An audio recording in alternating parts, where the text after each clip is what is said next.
Hello, welcome to today's video. We're gonna go over my fall book haul. Okay, so I did a summer book haul, honestly, like last month.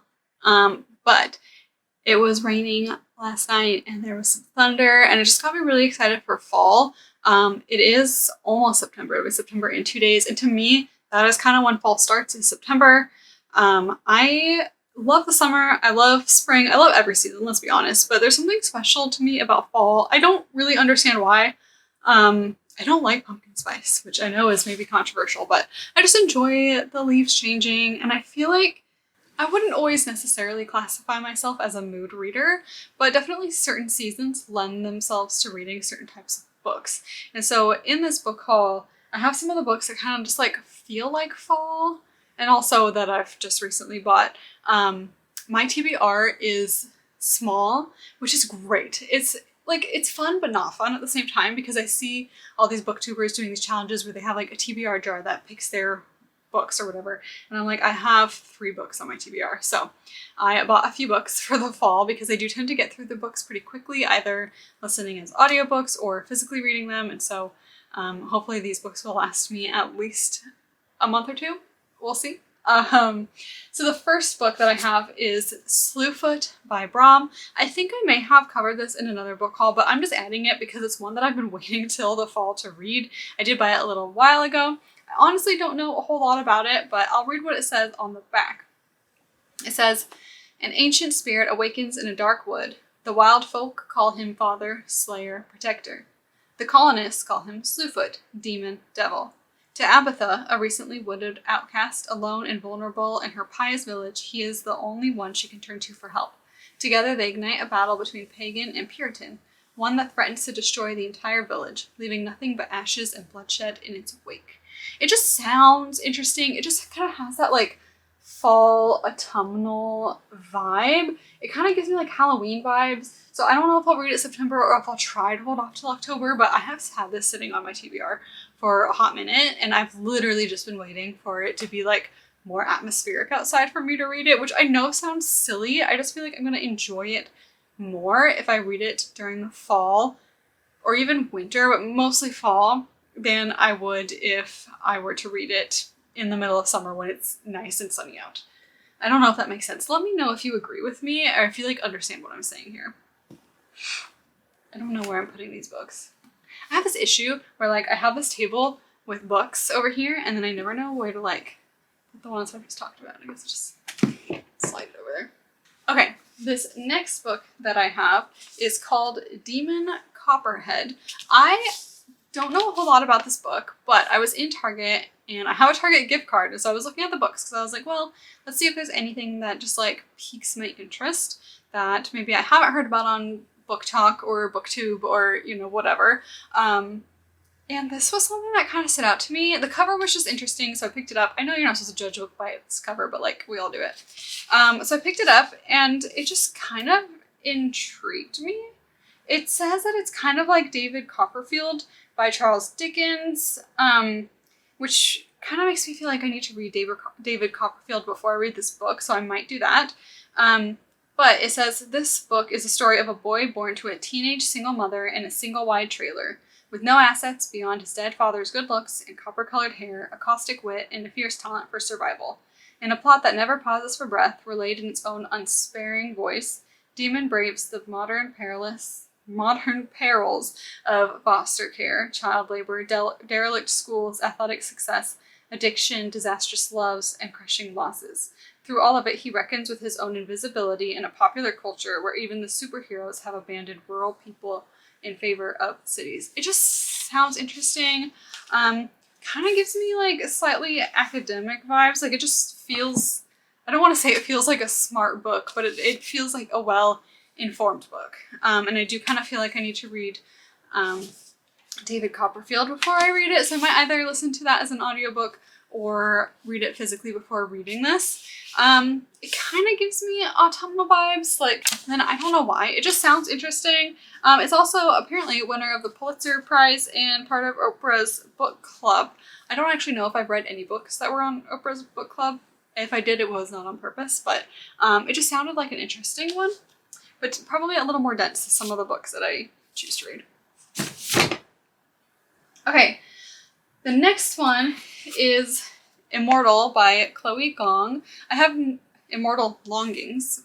Okay, the next book is Immortal Longings by Chloe Gong. I haven't read this book at all, but the booktuber Peruse Projects brought this book up. I think she read it in a reading blog and she really enjoyed it. She said it's not necessarily like the most complex fantasy, but it's just like a nice, easy one to read. And so it just sounded interesting. I guess it's Chloe Gong's first venture into adult fantasy, so that could be interesting.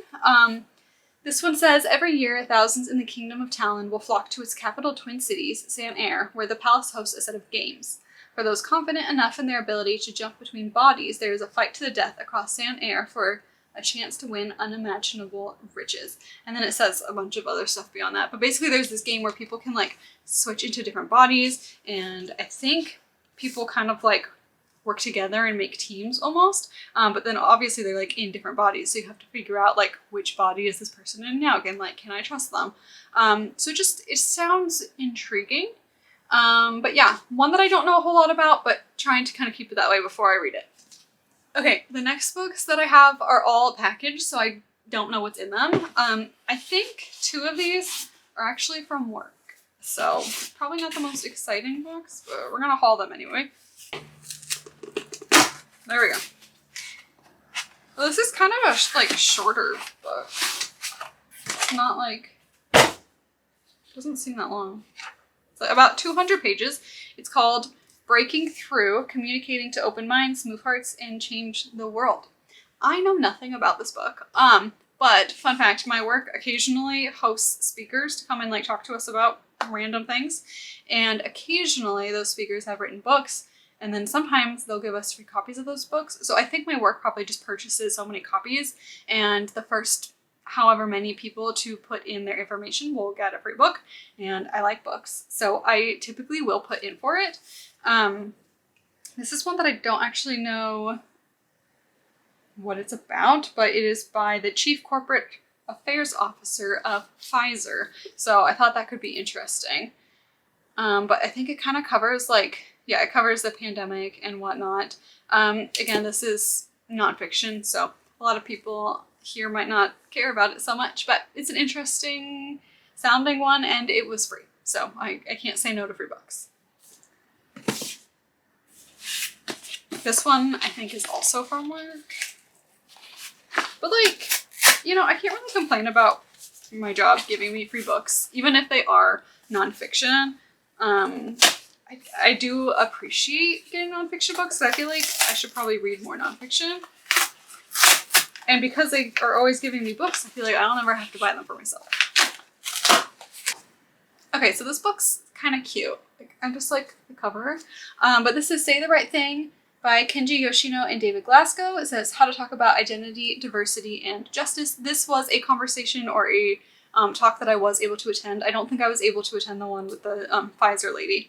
But the speaker was very well spoken. It was all about basically just having difficult conversations about like diversity and identity and how to go about having those types of conversations, especially not only, but like in a work environment, but also like with friends or with like random people, and how to be mindful while having those conversations and how to like speak up for yourself, how to stand up for others, and just how to like navigate those situations. So I'm interested to read the book because I did really enjoy his talk. Okay, these books should be from Barnes & Noble, so they might be a little bit more exciting. Not that those aren't exciting, like I'm sure they're great and informative, but I feel like maybe I'm wrong. Maybe it's just a set of BookTube I'm on. I feel like most people on BookTube are looking for like fiction. But I'm sure there's a group of people out there, or like maybe a part of BookTube that is really into nonfiction. I don't know. Okay, so the first book, this feels so short. Hold on, let me find the first book in this series, if I can.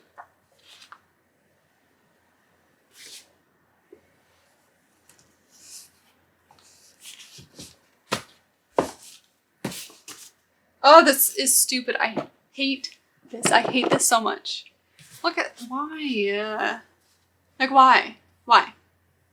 book 1 of the series and book 2 of the series. Also, the pages are different, which bothers me. Like, look, one's kind of like this creamy tan color and one's gray. Ugh. I don't like it. Also, this cover feels so much better. It's like that nice velvety smooth material, and this just feels like paper. It feels like construction paper. I don't like it. Anyway, hopefully the book's good. I might, like, if I can find an edition that looks like this, I might donate this and buy this edition. It just feels so much better. It's not as floppy, but it like this feels nice and floppy. But like this, I feel like looks better. I don't know. Sorry. And then also like one of these is like more yellow than the others. Anyway, that's completely beside the point.